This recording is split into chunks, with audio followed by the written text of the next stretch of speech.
Reiterando então para vocês que a abordagem que eu darei será para o ICMS no estado de São Paulo.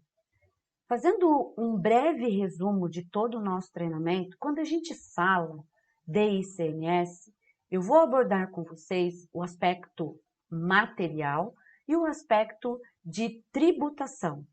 Falando de ICMS no aspecto de tributação, nós vamos ter que ver base de cálculo.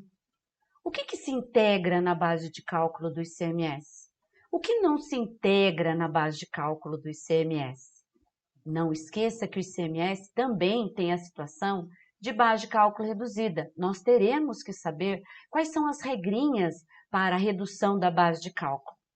Logo em seguida, nós vamos abordar as alíquotas do ICMS. Cada estado vai ter a sua alíquota pertinente na operação interna, mas também não podemos nos esquecer das alíquotas interestaduais. Quando for produto nacional, não esquece, as alíquotas podem ser 7 ou 12. Se é produto importado, regra geral é que a alíquota interestadual seja de 4%. Mas você que é da área fiscal não pode esquecer que existem algumas exceções para esta alíquota de 4%. Porque, veja só, se for produto importado sem similar nacional, a alíquota interestadual do ICMS continuará sendo 7 ou 12%. Falando de ICMS, a gente não pode esquecer da substituição tributária. Neste treinamento eu não abordarei com vocês substituição tributária. A NET Fiscal tem treinamentos, tem aulas específicas sobre esse assunto. Mas é só para dizer, não é? Quando a gente fala de ICMS, a gente não pode esquecer da substituição tributária, que existem regras para dentro do estado e regras para fora do estado. Falando também de ICMS, não nos esqueçamos da diferença de alíquotas. Eu sempre recordo vocês que são da área fiscal. Existem 3 situações que nós chamamos de diferença de alíquotas. A primeira, que é a entre contribuintes. A segunda, que é o que a gente chama de DIFAL, não é? Quando o RPA realiza uma operação interestadual e o destinatário é não contribuinte do ICMS. Isso também é uma diferença de alíquotas, que corriqueiramente chamamos de DIFAL. E a terceira situação de diferença de alíquotas, mas como está num protocolo ou num convênio, é a substituição tributária da diferença de alíquotas. E ainda, falando de ICMS, a gente não pode esquecer que também temos no cenário fiscal a figura, a técnica de tributação de antecipação tributária. Nesta nossa trilha de ICMS, eu não vou trabalhar com vocês alguns aspectos, tá? Como eu disse, substituição tributária e antecipação tributária são aulas que a NET Fiscal já tem aí disponível no ambiente.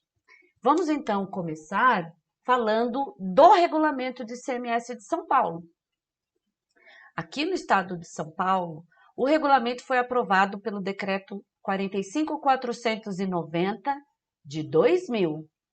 E lógico que se você estiver em outro estado, o seu regulamento será aprovado por outro decreto, tá?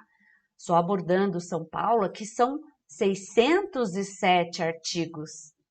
São 38 artigos das disposições transitórias e eu tenho também os 23 anexos a este regulamento do ICMS. Então, são estes artigos que eu vou abordar com vocês por conta da particularidade que o estado de São Paulo tem.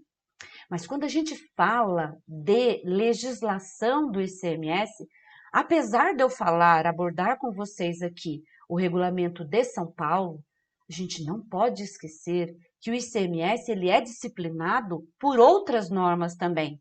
Eu vou deixar aqui no material algumas normas para vocês depois, se quiserem, se aprofundarem nessas regras. Lógico, eu sei que vocês sabem, o ICMS está lá na Constituição Federal. A última alteração que nós tivemos constitucional do ICMS foi pela Emenda Constitucional 87. A Constituição diz assim, eu não dou conta de disciplinar o ICMS. Então, legisladores, tratem de aprovar uma lei complementar para disciplinar esse ICMS. E aí nós temos que tomar cuidado com a Lei Complementar 87 de 96. Eu estou relacionando para vocês também algumas outras leis complementares que também ajudarão no entendimento do ICMS. Por exemplo, se você for trabalhar com o Simples Nacional, cuidado, o Simples Nacional tem tratamento diferenciado para 7 tributos, mas quando diz respeito à substituição tributária, à importação e à antecipação tributária, o Simples Nacional é um contribuinte normal. Então, presta atenção na Lei Complementar 123 de 2006, que é a lei do Simples Nacional.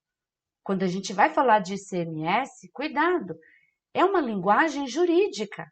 O regulamento de ICMS ele não vai dar a definição para vocês do que é contribuinte, do que é responsável tributário, do que é o sujeito passivo da obrigação tributária. Tudo isso estará no Código Tributário Nacional.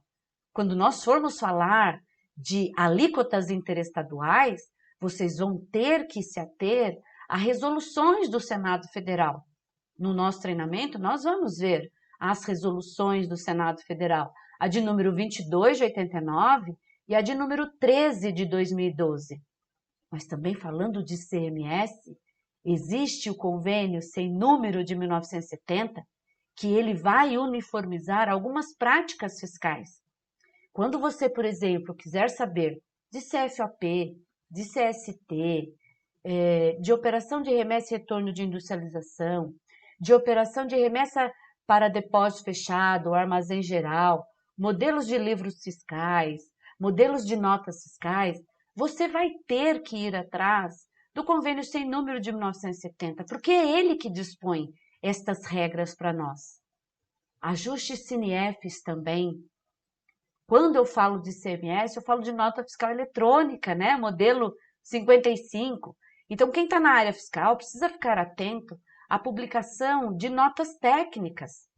Falando de ICMS, eu falo de escrituração fiscal digital.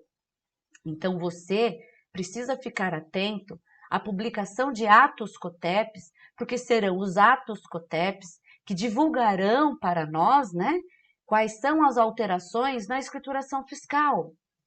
Falando de ICMS, a gente não pode esquecer da substituição tributária. Então, você vai ter que dar conta do Convênio 142 de 2018 e também dos vários protocolos existentes entre os estados para disciplinar a substituição tributária entre eles. Percebam que até esse momento eu falei de leis, né, de normas de alcance nacional. Depois, você vai ter que dar conta das normas do seu estado. E aqui, para mim, que estou no estado de São Paulo, eu vou ter que dar conta da lei do ICMS de São Paulo, que é a Lei 6374 de 89. Eu vou ter que dar conta do regulamento do ICMS aqui de São Paulo, que foi aprovado pelo Decreto 45.490 de 2000.